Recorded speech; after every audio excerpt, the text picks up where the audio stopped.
This program contains true stories of rescues.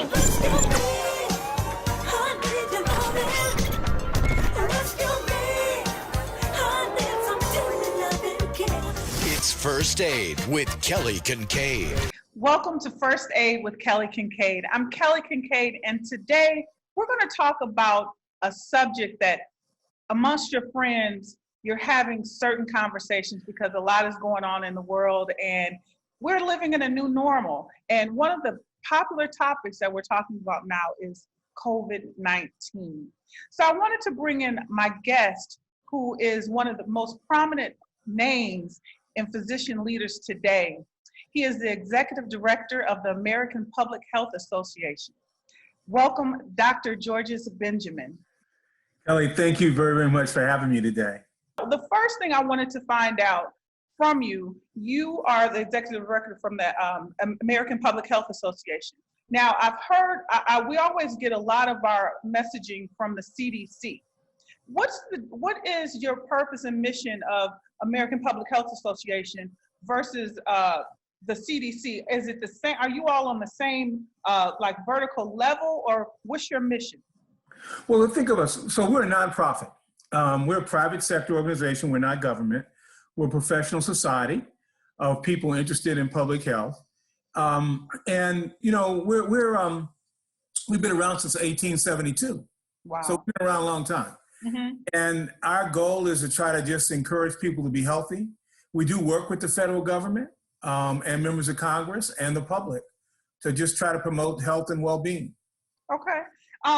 As I peruse through your website, and I know it's a mouthful to say the whole thing, whole name of the organization, so I know you all use APHA.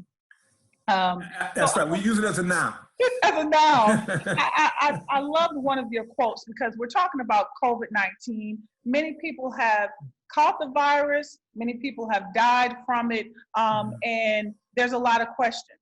And I loved what you said. We all deserve an access to a culture of health, living as long as you can, as well as you can, and having a short but glorious ending. Now, this is what stuck out to me. It also means having a system in place that ensures we all can achieve it. The way the world is now with COVID-19, do you think, or how is the system in place benefiting us right now as we see it? Well, things are not ideal. Obviously, the challenge we have with COVID is that, particularly in communities of color, we are disproportionately have diseases like heart disease, lung disease, chronic kidney disease that make us disproportionately more likely to get really sick if we get infected.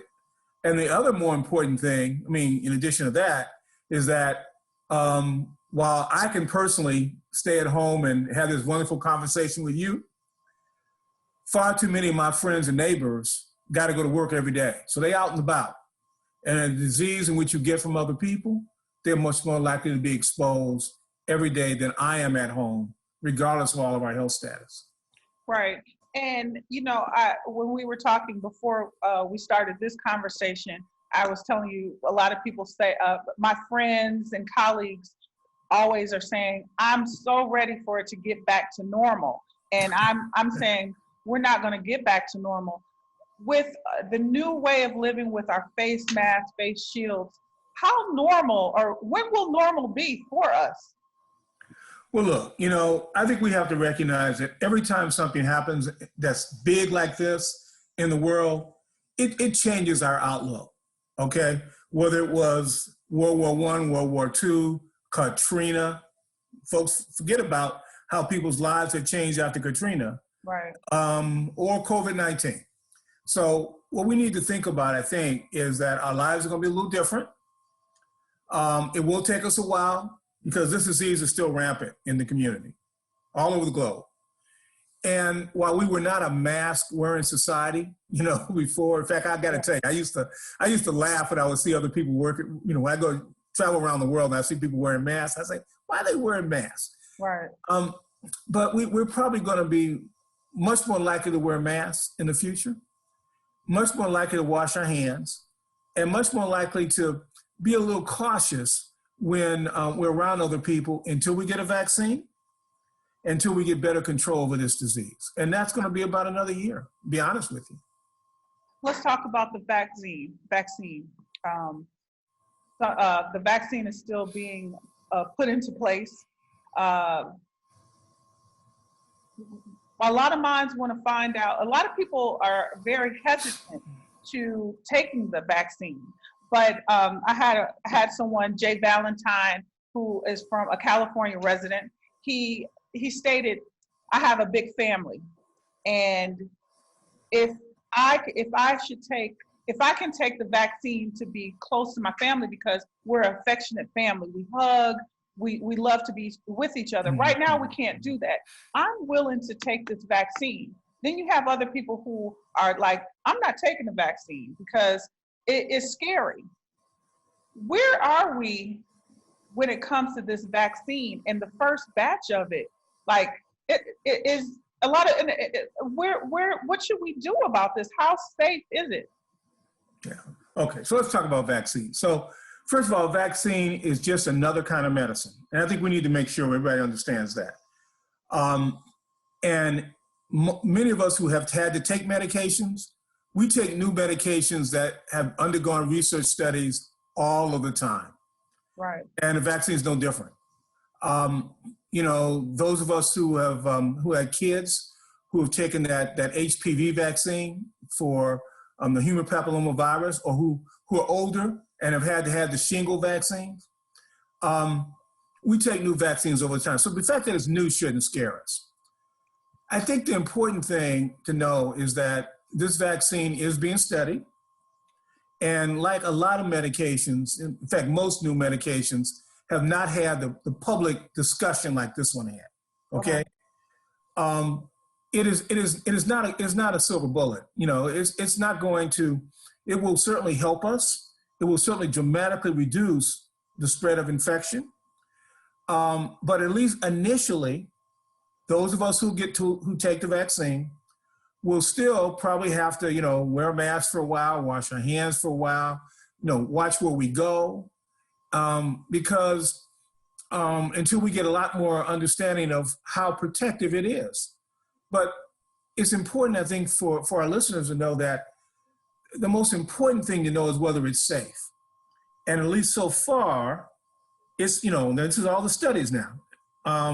And the federal government has, does regulation on this, hasn't blessed it yet, but the early studies show really good promise that'll be pretty safe. Now, I love to talk to you later once it comes out, because I want to be frank with people. I'm gonna look at the studies like everybody else. I'm gonna talk to my doctor. I'm gonna talk to my friends who are real smart and know this stuff better than I do. And then once I'm comfortable, I do plan to get the vaccine. Okay. And before we talked, I was excited. And I just told you one person, Jay Valentine, had a question. So my mother, who was 86 years old, Dr. Ernestine Jackson, one of her questions pertaining to the vaccine was, she's a CNN watcher, a news watcher, as far as the demographics, as far as testing it on the elderly. She wanted to ask, why are they starting there, and what effects, what's the reason for starting for the elderly first? And is that true? Well, they're not starting with the elderly. They're starting with adults. Okay. And we always start with adults. And there are two groups that we usually don't do research on right away. One, pregnant women and kids. But it's all adults. And each of these studies, at least in the United States, is trying to get about 30,000 people in the big study. But let me just step back. First thing they do with these kind of studies is they do them in animals. So they've already done some early studies in animals and shown that at least it was safe and effective in the animals. And then they get a small number of people, usually 50, 60, and then they try it in those folks. Mm-hmm. And then if they do okay, then they go to a couple hundred. And then if they do okay, then they go to several thousand. So that's how they do these vaccine studies, starting very small, and they capture anything: fever, short arm. If you have a heart attack, just because you had a heart attack, and you happen to be in the study, they capture that too, because they want to make sure that your heart attack wasn't caused by the vaccine. Okay. So they look at everything they can, and then they go back and they do statistics and all that fancy stuff that they do to try to make sure it's safe. I think what scares people is we keep talking about how fast they're making this. So let me, if I could, let me just kind of talk about this. So this is a vaccine for a coronavirus. All right, it's called a coronavirus. That's the family of viruses it's in. And folks will remember we had the SARS virus several years ago. Correct. This is in the same family as that virus. So the truth is they've actually been trying to make a vaccine against the SARS virus for several years. So it's not like they just started working on this kind of research for this kind of, virus in January. They've been trying to work on it for several years and had learned a lot so that when this virus hit, they were able to jumpstart the process. They had already done a lot of animal studies. They had done some early studies in people. And you remember that little virus? Everybody has seen the little picture of that little virus, that little blue thing? Yes, yes. It's like Sonic the Hedgehog with the little spiky things. Yes. Well, they knew that the spiky things is what made your body react. So all they had to do was start with the spiky things. And generally, trying to figure out what part of the virus makes your body react can take many, many years. So they're able to really cut that part off because they knew that already. And then they have learned a lot of new things about vaccines in the last 20 years to help cancer. We've been working on vaccines for a whole bunch of other diseases, other infectious diseases. And so they use that knowledge to kind of accelerate the process. And then the most important thing was vaccines don't actually make drug companies a lot of money. They make money, don't get me wrong, but it ain't a blockbuster like the little blue pill or something for your nerves. It doesn't make that kind of money. But the federal government guaranteed to buy it. So the companies weren't taking that development risk. And so they were able to not only, when they're creating the vaccine for research, they're also putting some away, and they're going to rapidly be able to produce it once they know it's safe and effective. Follow me? So they were able to sequence it in a way to cut off years of development from that process.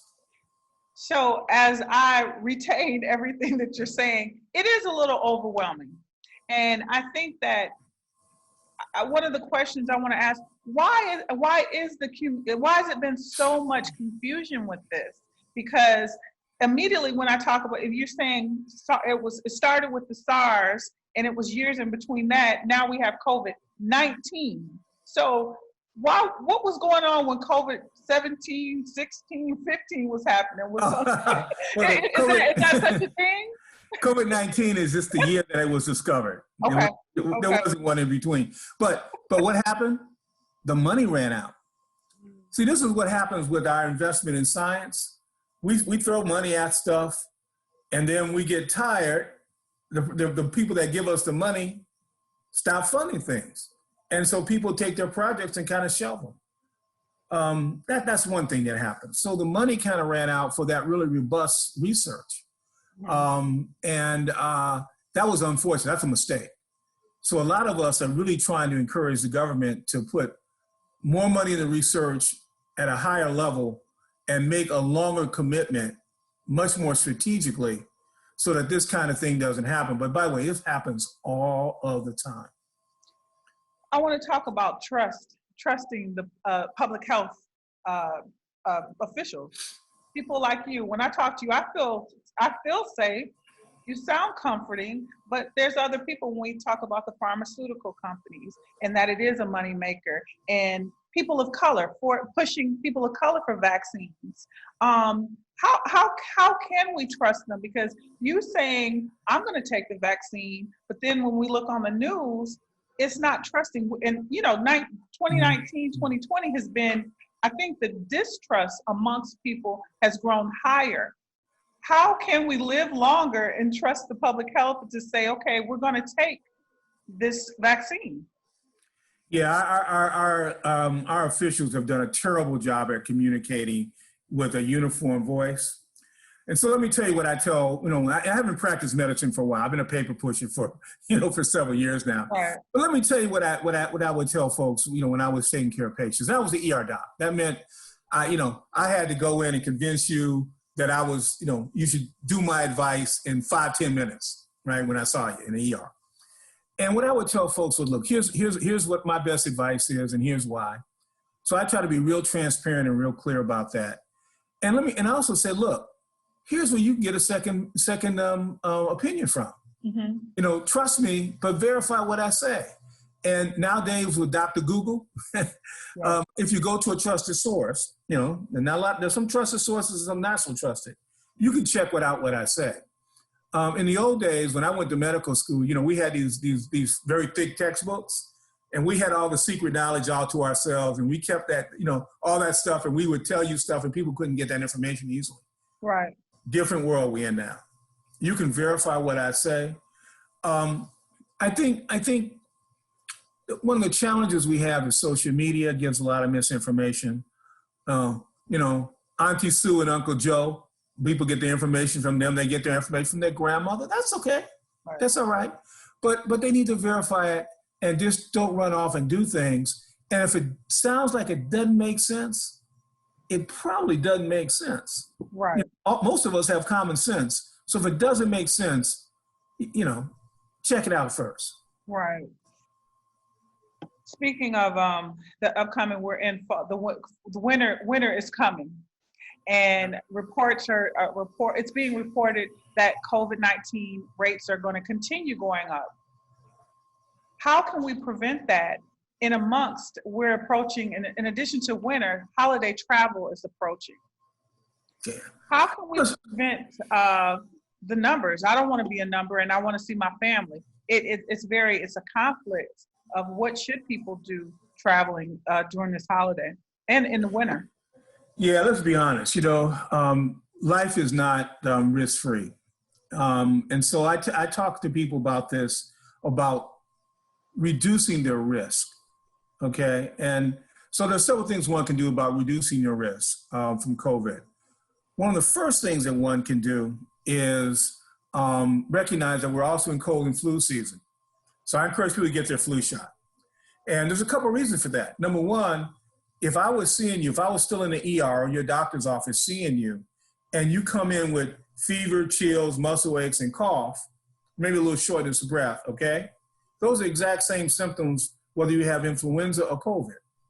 If you've had your flu shot, it helps me with my differential diagnosis that I need to look at something else other than the flu. I'll probably still check you for the flu, but I'm much more concerned that you have something else, if you've already had your flu shot.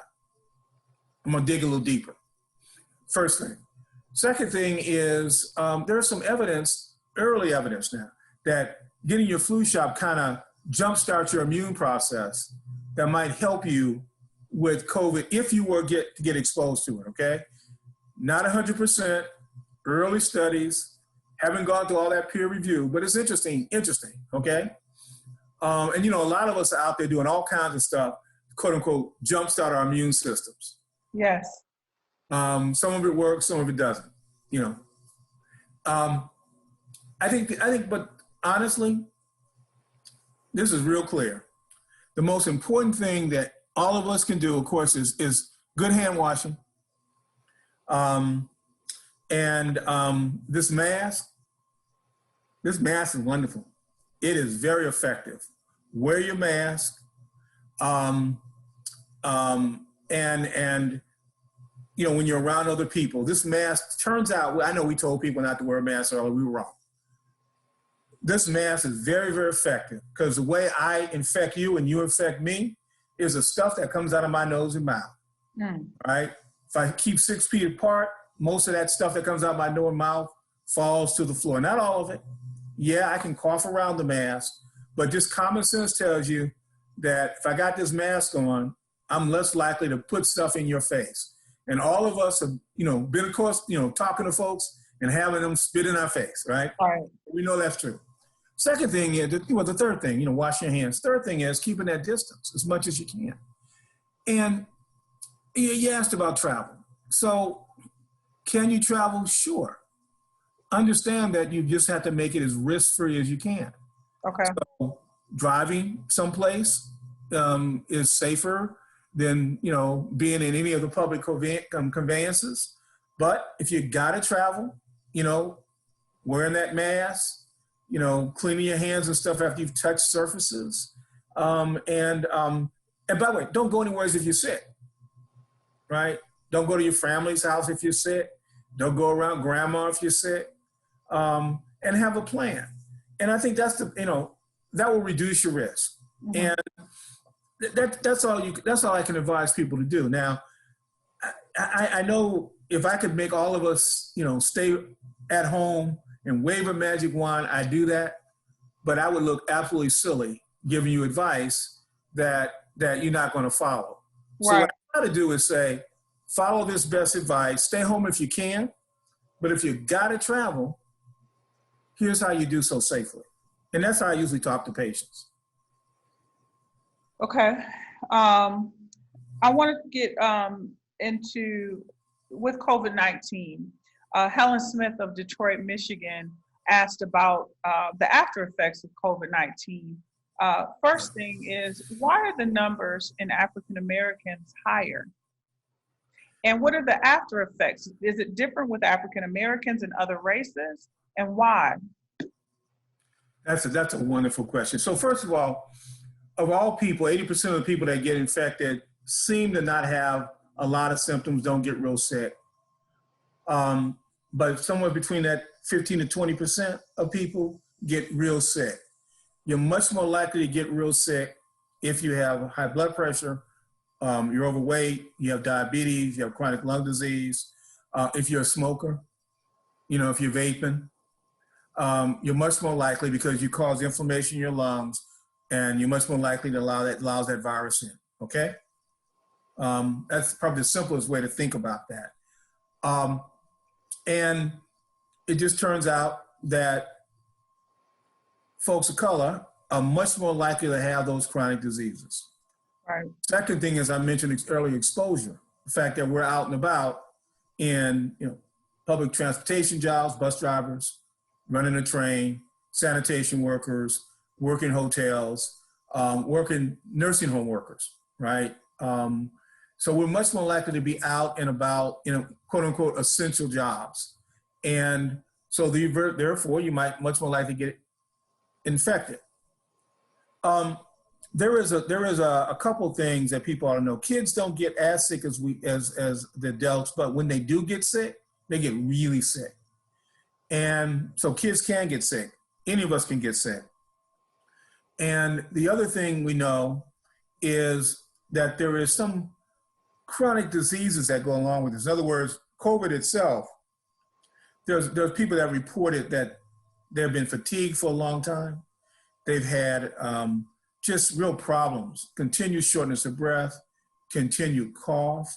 The First Lady still has a cough from COVID, right? Remember, that was a few weeks ago that she had her case.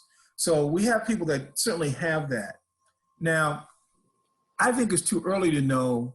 We don't really know whether or not African Americans have more of these chronic problems than others yet.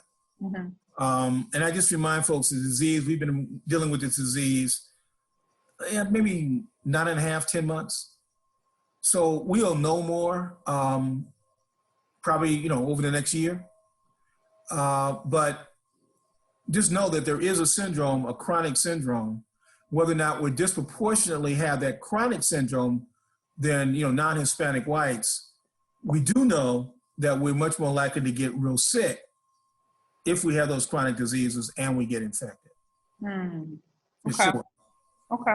And I want to talk about the kids, educators and parents who are going through it. Kids at home, but certain states and cities have their children back in school. Some school systems are about to move to the hybrid model. Jamie Jackson Matthews of Las Vegas or Henderson, Nevada, she's an educator, And she has a question because in addition to her being an educator, she has a 2-year-old and a 6-year-old. And she's concerned about her kids, one going to daycare and one going to back to school. How can parents be comforted that they're okay, and what procedures or precautions should they do when they're not with them and going to daycare and school? Again, we have to make sure everyone's clear that the only way to be be totally risk-free is stay home. Mm-hmm. With that understanding, then there are ways to go to school safer. And again, wearing a mask, hand hygiene, and people are trying to make the class sizes smaller. So there's a bunch of reasons for that. You can handle the kids better. You can give them better, instruction, and they're not crowded together. The schools have kind of still have a debate between whether they'll be, 6 feet apart or 3 feet apart. And interestingly enough, there's been just a whole range of experiences where there's with some of these kids. And, I got to tell you, the best measure of whether or not it's safe to try to open up your school is what the disease prevalence is in the community. So we do the testing, and the amount of testing that we think show, the amount of positive tests, if you do enough of them, that we think that shows that you're doing enough testing is under 5%. And while we had some communities that did reach that number, we're having a massive return and big outbreak in the country. And so many communities, I won't say most, many communities have positive rates of 15, 10%, some 20, 30% still. Because particularly some of the rural communities where this thing is going rampant in the Midwest, et cetera. So I think that, you see a lot of schools have kind of started, they opened, and then they're reclosing because they've had a few cases. Correct. And the answer is that, now I have grandkids, so I'm thinking about this just like she is. Yeah. And the challenge we have is, by the way, Maryland is, I'm in Maryland, and Maryland's rates are going back up again. So I'm encouraging people to stay in at the very best, a hybrid environment, but depends on the prevalence of disease in your community. And I would follow the advice of the public health authorities in the community. And if you have concerns, then you have to work with the school to make sure your kids are getting education. Here's the other side of that. We don't want kids to miss the education they're going to get. So in our communities, generally communities of color and some low-income communities, those kids don't have access to Wi-Fi or computers or the ability to do their classes effectively.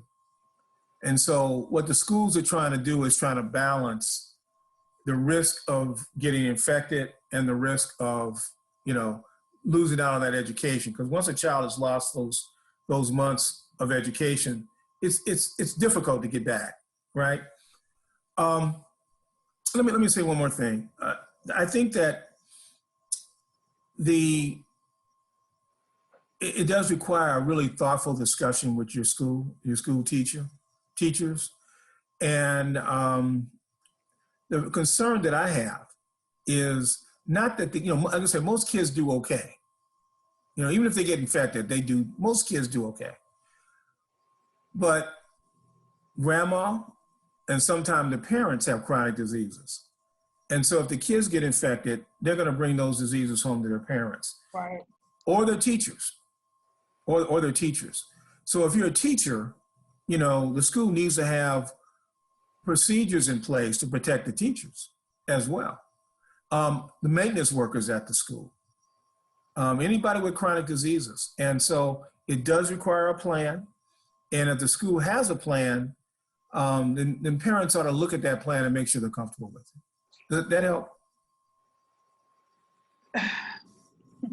It's so much information to retain. I guess my follow-up question, with the rise of cases of COVID rising, what's your thoughts on when we first got locked down and we were going out for essentials?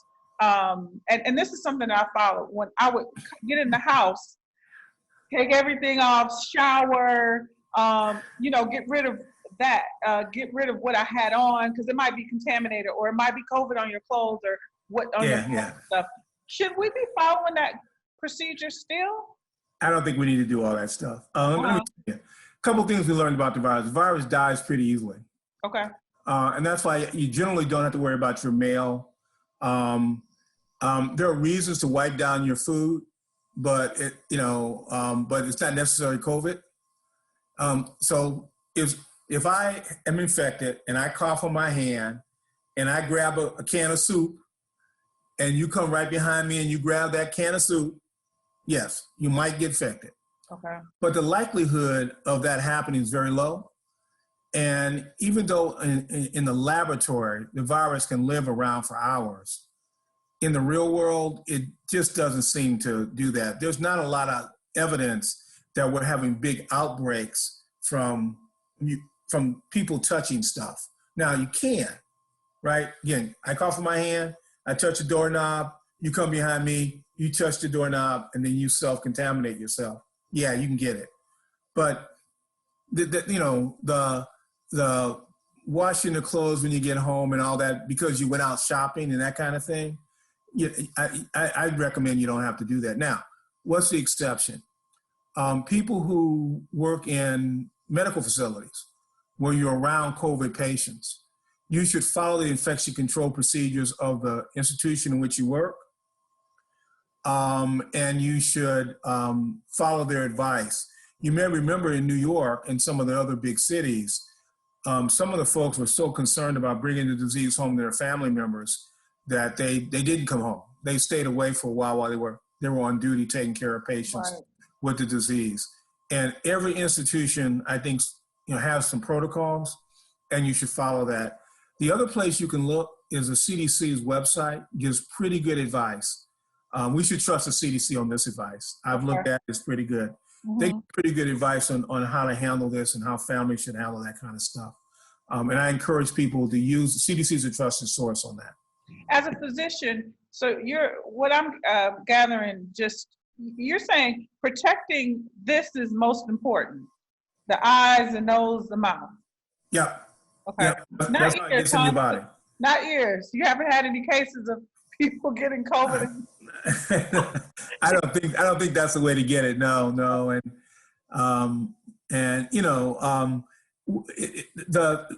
Right now there's no evidence you get it from a toilet seat. Okay. There's no evidence that you get it, at least certainly not easily. Mm-hmm. Right? Can you? Sure. And we know that viruses, we do pass viruses in our stool, but it doesn't seem to be something you get from food. It doesn't seem at this point to be something you can get from the blood, from a blood transfusion. So far we've not discovered that that's the case. And we've not seen big outbreaks because, people went to a public toilet. Now, I still encourage people when you go out like that to wipe things down. And again, the safest thing is wash your hands afterwards. Get the hand sanitizer, clean your hands as frequently as you can. Those kinds of things we know reduce the risk of a whole range of germs, including COVID. I wanted to end with, when we talk about public health, we have to talk about our mental health, because we're unable to, a lot of people, you see it all across the country. You're seeing certain cities like Atlanta and other places that are starting to have parties again. They're not social distancing. Younger people are contracting COVID-19.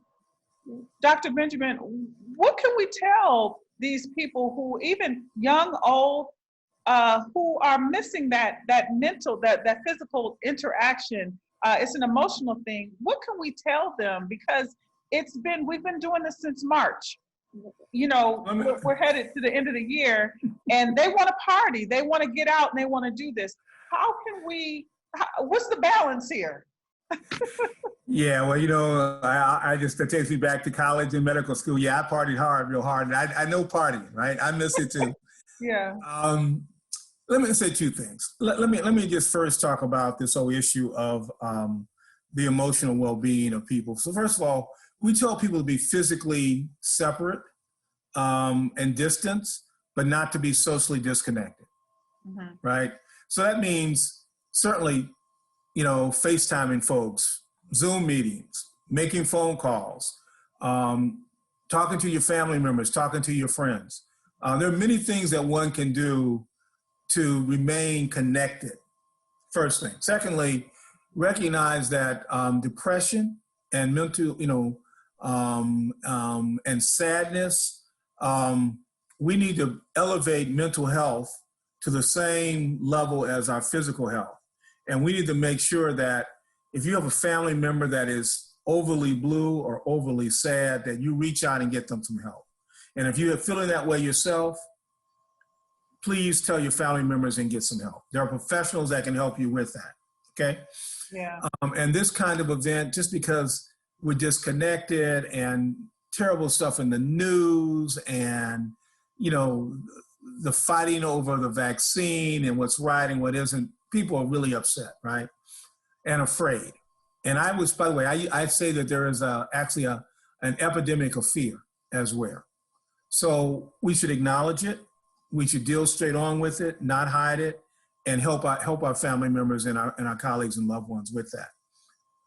On the issue of partying, so I love it when folks, you ask me about taking your clothes off and washing them and doing all that kind of stuff, and they do that, but don't think nothing about going out to a party to have a good time, right? Right. The party is, the more people in the room, the greater risk in that room of somebody having the disease. And, you know, alcohol and party and lots of people and COVID is a bad combination, right? Common sense. And folks just need to recognize that I know we all want to get together. Look, Thanksgiving's coming. Christmas is coming. We just went through Halloween. And I just tell folks, plan your holidays. Realize we're going to be doing this a little differently this year than we did it last year. And if we do that and get our hands around this virus, then next year we can have a bigger party. But we got to get our hands around this virus and everybody got to participate. Yeah. Yeah. That it's a lot of information. And I thank you for clarifying some things for the people that asked the question. I want to thank Jay Valentine, Helen Smith, Dr. Ernestine Jackson, and Jamie Jackson Matthews for their questions. And I want to thank you for your time. As the Executive Director of APHA, any final words to give people who are coping, who have been COVID-free or who have had COVID, and they just want to get past this? Yeah, look, I'm going to tell them what I would tell anybody if I was still practicing clinical medicine. Listen to what I say, hopefully pass my advice, you know, wear a mask, wash your hands, keep your distance, but verify what I say. Verify what everybody says.